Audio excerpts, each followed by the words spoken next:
I think this will work for me. Excellent. Well done. Hello, my name is Tom Headley III. And in the next 5 minutes, I will expand on the metaphor, your couch is a door.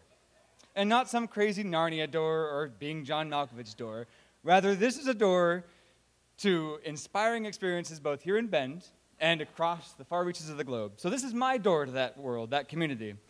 Couchsurfing is a worldwide community that connects hosts with travelers. And it's also, this slide is where travelers might start if they want to stay with my girlfriend Candy and me while they travel through Bend. I know what you're thinking. How could these people be safe if they haven't been fondled by TSA? Well, the reason I am up here tonight is because of the misinformed reaction to couchsurfing, which is what I call couch fright. The belief that nothing good can happen of letting strangers into your home, especially overnight. These are 3 of the non-invasive features, security features of the site. Location verification means that your identity has been tied to your bank account. Referencing is like a resume for your awesomeness, and vouching makes couchsurfers more like friends of friends than strangers. Take, for example, Ann Hickman. She sent me a couch request over the weekend and asked if she could stay at our house as she and her sister road trip through Bend. Candy and I looked it over and said, great, come stay with us. But some of you still think that when Annie shows up, looking so nice here in her profile, it'll go something like this. Well, it doesn't, I assure you. Couchsurfing is trust founded on security and common sense. If Jack Torrance showed up looking for liquor and death, you'd close the door. But that's not the case. As evidence, I give you Exhibit A, and Annie and her sister and Couchsurfers are right there in the audience today. Evidence. Statistics and faces. These are the first Couchsurfers my girlfriend and I ever hosted. Innocent girls from the Midwest. They're wonderful. So you should know. Those positive references come from happy Couchsurfers, and happy Couchsurfers are easy to make. Couchsurfers are an easy lot. These 2 at Candy and I's place take very little accommodation, and they're only fed on a regular basis. They're very easy to work with. I know inspirational verbs need Venn diagrams like revolutions need committees, but I had to show you this one. Couchsurfing's mission is to create inspiring experiences, and I think that's the conflux of teaching, learning, and sharing. So how's this for inspirational? About 2 months ago, Candy and I hosted some Swedes, a pair of Swedes, as our first international couchsurfers. We taught them how to make beer can chicken, and gauging from their reaction, they will leave forever thinking that Americans are culinary geniuses. So in return, they taught us how to make Swedish pancakes, but I think maybe they just made us crepes, but they were Swedes. And the pancakes were really, really delicious. This is us very seriously layering ice cream and strawberries.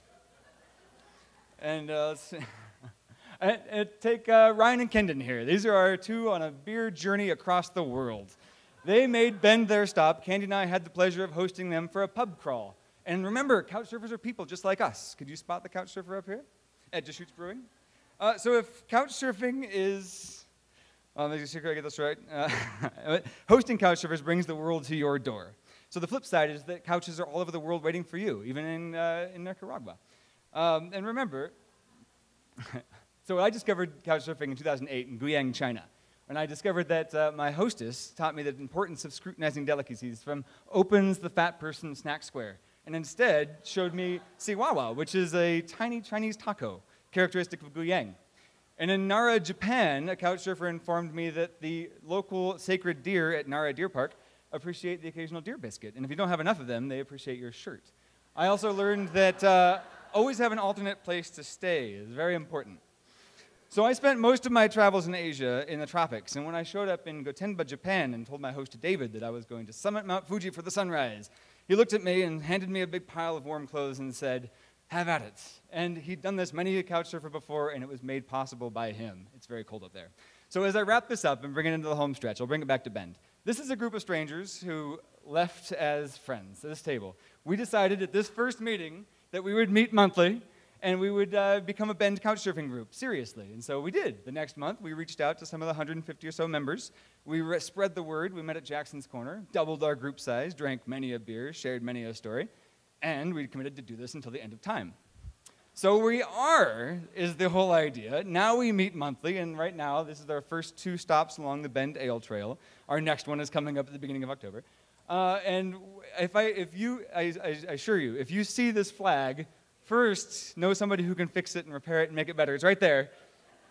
But also, come join us.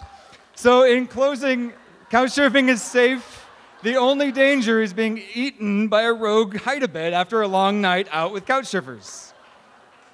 I'm Tom Headley III. Thank you.